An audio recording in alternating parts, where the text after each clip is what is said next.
Thank you for choosing our Patio Heat channel. I'm Steve. We provide tips and information to extend the enjoyment of your patio project. Our videos give you a knowledgeable overview prior to investing in your outdoor heating equipment. Whether you are a professional or owner builder, we provide specific details for optimum heat coverage for your application. Post a comment or question, or for developed visual designs, send your request into designs@patioheat.com. We're here to work with you. For over 30 years, patio heating is the bedrock of our business, expressing what works best. Now let's get heating. Okay, so here we have this residential application, and you can see I already have the heaters installed here.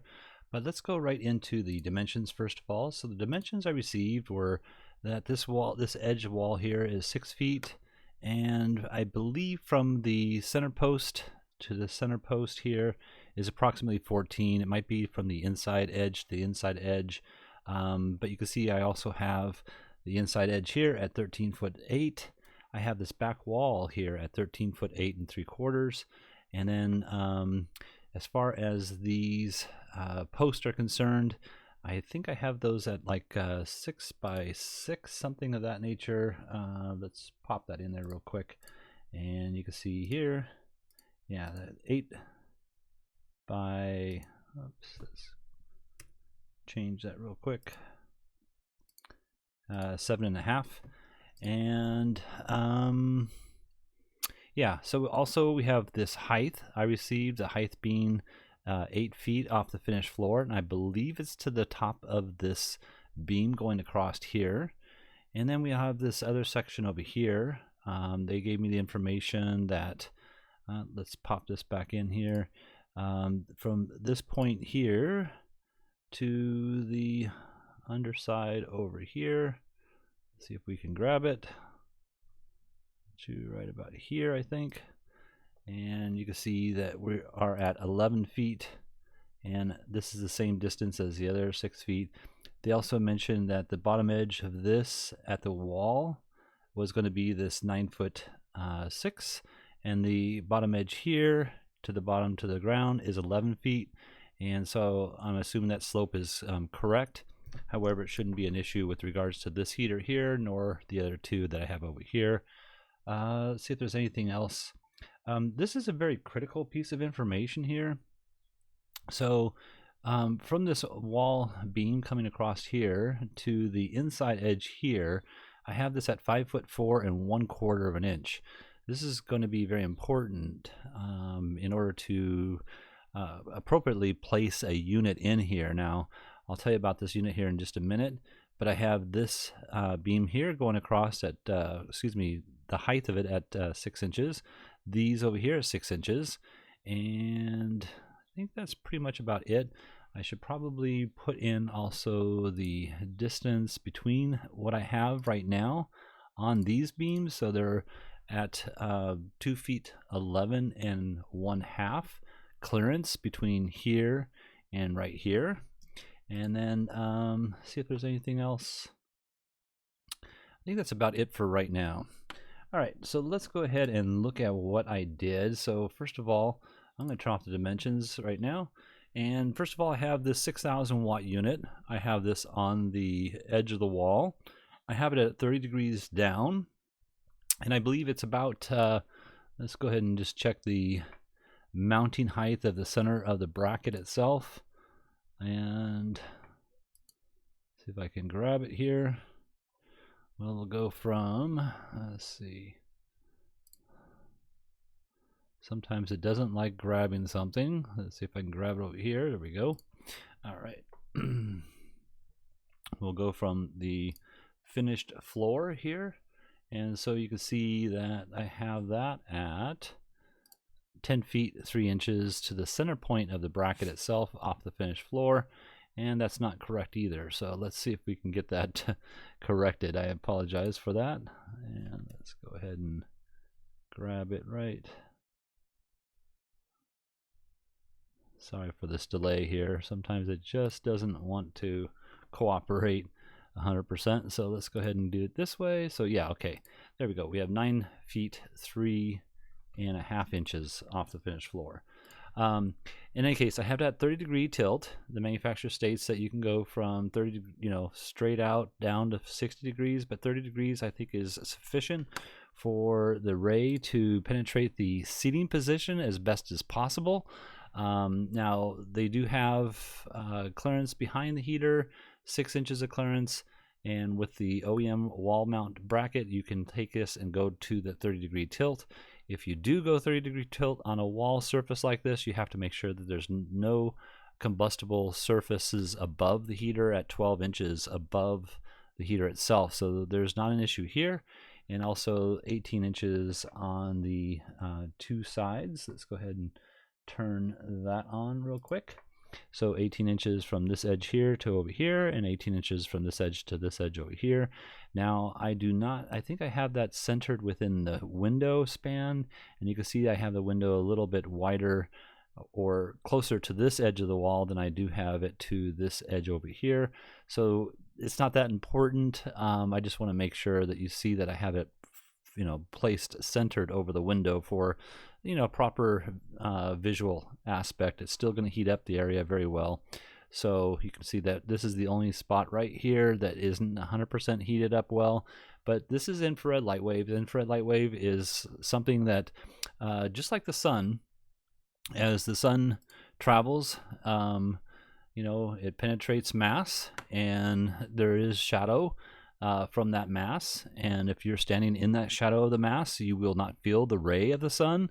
But if you were to stand over here, you would feel the ray of the sun. Now, just to note that the air temperature from here to here is exactly the same.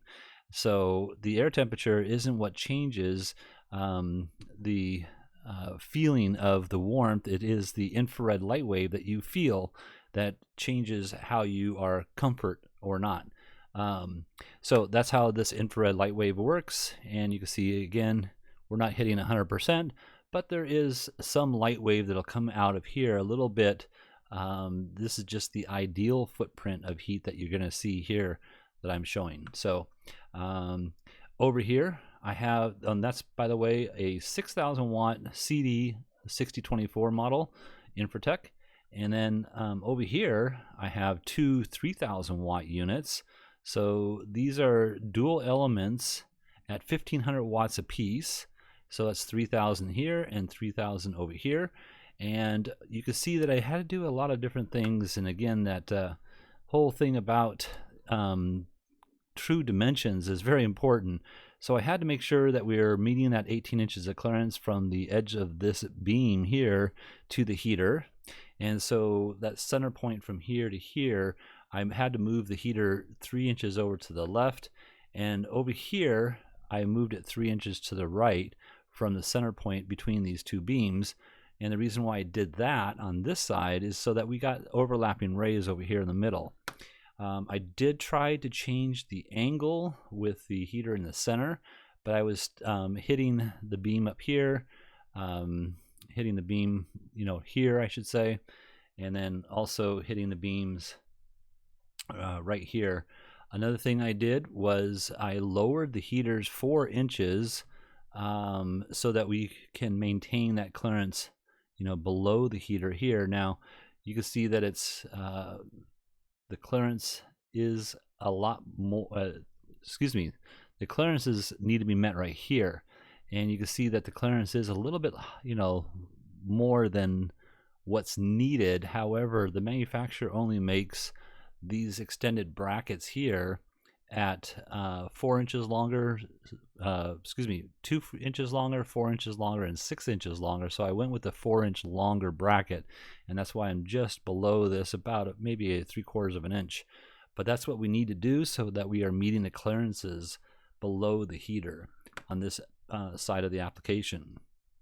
So these are 2 units, and let's go ahead and just look at the distance I have them from apart from each other, and let's see if I can grab it here from that point there to this point right here. And you can see we're at 6'8" apart, and you know the footprint on these 3,000 watt units are about the same from this side to this side. However, they're a lot narrower this distance here, and so our array here and the coverage throughout the entire space should be just fine. Again, we just need to make sure that we are dropping the clearances so that we are meeting the clearances to this bottom edge here. There's no way I can get this heater with the distance that I had, this 5'4" 1/4" from this edge here to this edge here. There's no way I can get that heater, or there's no smaller heater to put in here in order to make this comfortable enough to use. So now I could put one heater underneath here, but it would have to drop even further, and I'm trying to avoid that as much as possible. It would have to actually drop 2 more inches than what I have these at. So if you want to see what the 2-inch drop would look like, it would be something like this. And I can rotate this heater here. Let's say this would be just an example, but if I was to rotate this heater at a 90-degree angle, you can see this is what you'd be seeing here in the middle, and it would be a longer heater. And if I used the 6,000 watt unit, it would be too hot at this height. So you'd want to go with a single element 4,000 watt unit if you did something like this, and you'd have to build brackets so that it allows you to mount it between or in the appropriate location. Now, personally, I think this looks much better, and I'm going to go ahead and delete some of this other stuff that I put on there. But that is probably my preferred, I should say this is my preferred application for this side of the patio, and its sizes that I have. So all right, I think that's about it. Yeah. And I just also want to mention that the door here looked like it swung out, and because it swung out, I had to make sure that I meet in the clearances to that area on this side as well. So all right, well, I hope this has helped. If you're looking for some assistance with your outdoor heating application and you would like us to review your plans, send your information into designs@patioheat.com. I'm Steve, and please tap that like button if you find this video useful. We don't advertise, we're not monetized. YouTube does not support our channel unless we receive a thumbs up from our viewers. And also, feel free to put a comment, a question. We love to answer them. Have an excellent day.